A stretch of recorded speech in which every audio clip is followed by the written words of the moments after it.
చేస్తిగా ఇక ఏం చేస్తాం మరిగా అధ్యక్ష మొత్తంగా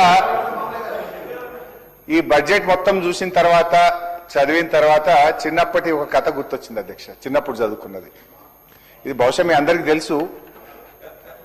పులి బాటసారి అనే పంచతంత్ర కథ యాదకొచ్చింది అధ్యక్ష. ఇది రిలవెన్స్ ఉంది కనుక ఇప్పుడు ఒకసారి చెప్పేటువంటి ప్రయత్నం చేస్తా ఉన్నా అధ్యక్ష.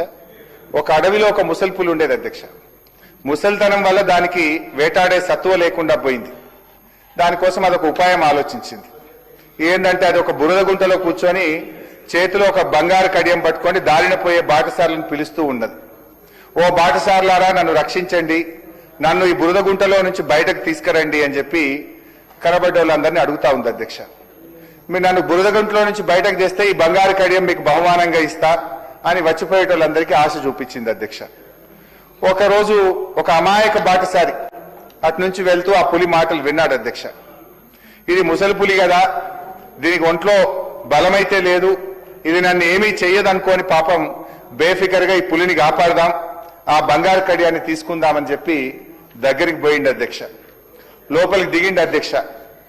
పులిని బయటకు దిద్దామని పోతే పాపం అమాయక బాటసారి ఆ పులికి ఆహారం అయిపోయింది అధ్యక్ష. ఈ కథలో ముసలి పులి ఎవరో ఇప్పటికే బహుశా మీ అందరికీ అర్థమైంటది అధ్యక్ష. ఆ ముసలి పులి ఎవరో కాదు, ఘనత వహించిన ఈ కాంగ్రెస్ పార్టీ. అది ఆశ చూపిన ఆ బంగారు కడియం మరో పేరే మీ 6 గ్యారెంటీలు అధ్యక్ష. అధ్యక్ష అదే ఆగుపోయి కంక్లూడ్ చేస్తే ఆగు, కొద్దిగా ఆగు, చేస్తా అధ్యక్ష. అరే ఎందుకు పోయి అంత, అరే సార్ స్పీకర్ సార్ అట్లా చేయకండి సార్, మీరు కొంచెం ముగిస్తాను. మళ్ళా కొత్త కథ మొదలు పెట్టింది. నిన్న బట్టి గారు ఒక మాట, బట్టి గారు నిన్న మాట్లాడుతూ ఒక మాట అన్నారు అధ్యక్ష. వారు బడ్జెట్ ప్రసంగంలో 4వ పేజీలో చెప్పారు, మభ్య పెట్టే మాయ మాటలు చెప్పడం, ప్రశ్నించే వారిని దూషించడం మా నైజం కాదు. బాధ్యతతో ఎవరు ప్రశ్నించినా బాధ్యతతోనే వారికి సమాధానం చెప్తాం.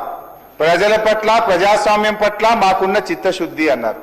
బాధ్యతతో సమాధానం చెప్తాం, మేము దూషించము అన్నారు. నేను అంటున్నా అధ్యక్ష, బట్టి గారు మీరు గుండె మీద చేసుకొని చెప్పండి, మీరు చెప్పినటువంటి మాటలు మీ ముఖ్యమంత్రి గారు పాటిస్తారా? మీరు మీ ముఖ్యమంత్రి గారికి చెప్పి ఈ దూషించడం మానేయండి అని చెప్పగలుగుతారా అధ్యక్ష? ఇలా 4 కోట్ల మందికి జవాబుదారీగా ఉండాల్సినటువంటి ముఖ్యమంత్రి సీట్లో కూర్చొని మాట్లాడే ఆ మురికి భాష ఏంది అధ్యక్ష? ఒక 2 మినిట్స్ సార్, నేను ఒకటే చెప్తున్నా, డిప్యూటీ సీఎం గారు న్యూటన్ స్టాండ్ లా ఒకటి ఉంది అధ్యక్ష.